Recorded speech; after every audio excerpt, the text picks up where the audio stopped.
Okay, so we almost finished it properly the first time. So we're just going to go through the beginning part, which you might remember is the same.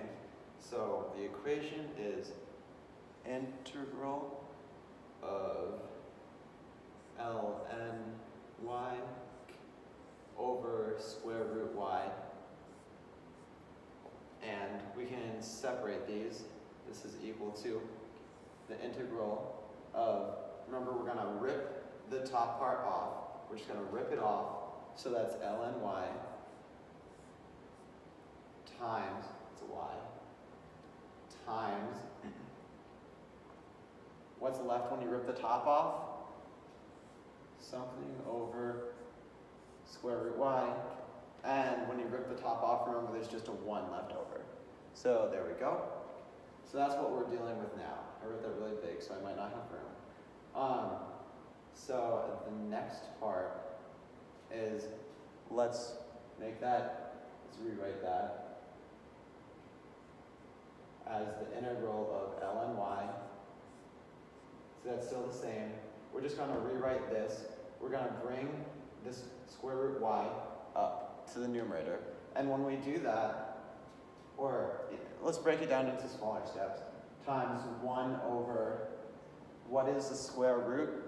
It's really to the 1/2 power. So y to the 1/2 power. It's a 1/2 right there.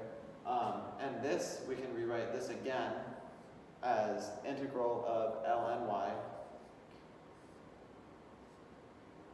times, now we're going to bring the y up, which will cause the exponent to become negative.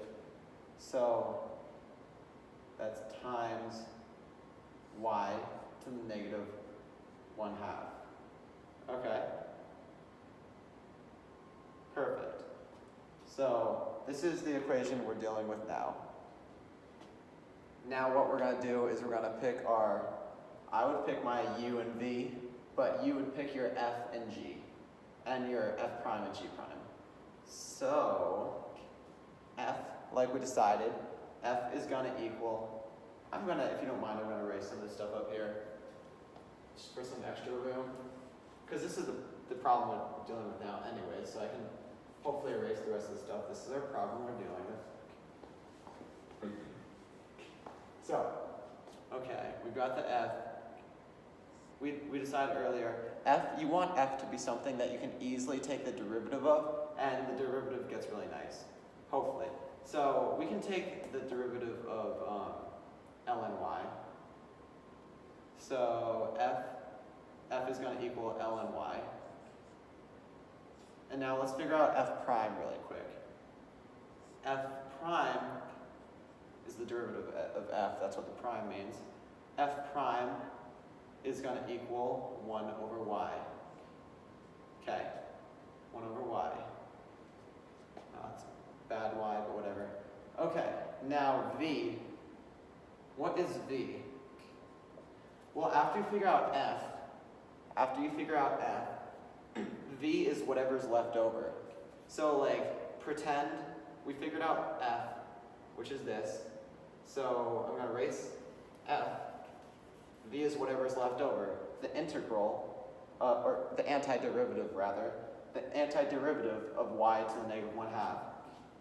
So v is the antiderivative of y to the negative 1/2.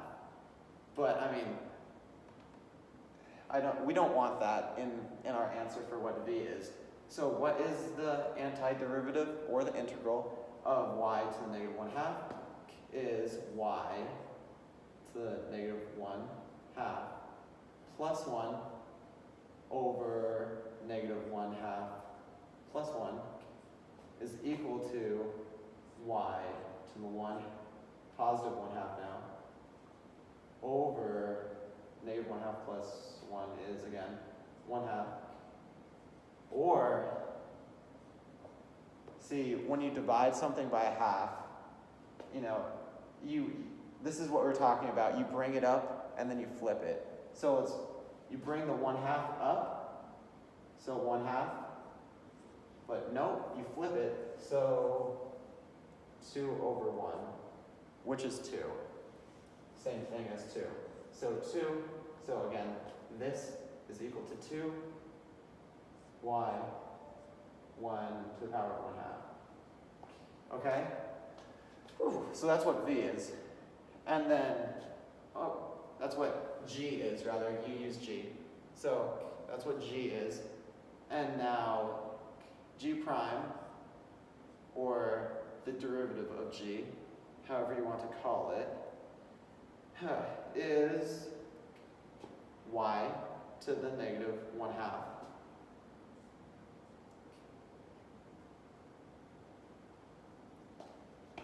Perfect. Oh, and just notation, just syntax. We should write, technically you should write a dy here and here.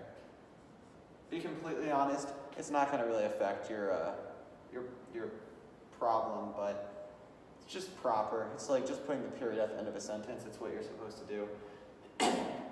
Okay, so finally we have our f, g, f prime, g prime, and I should probably write this again. There was an L and Y in here, right? I think.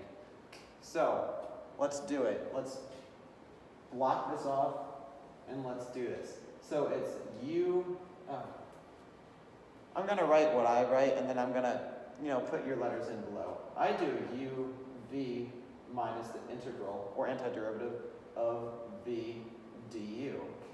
But for you, that is u is equal to f. You do f g minus the integral of g du is f prime. F prime. Okay? This is what we're doing. So, f g, f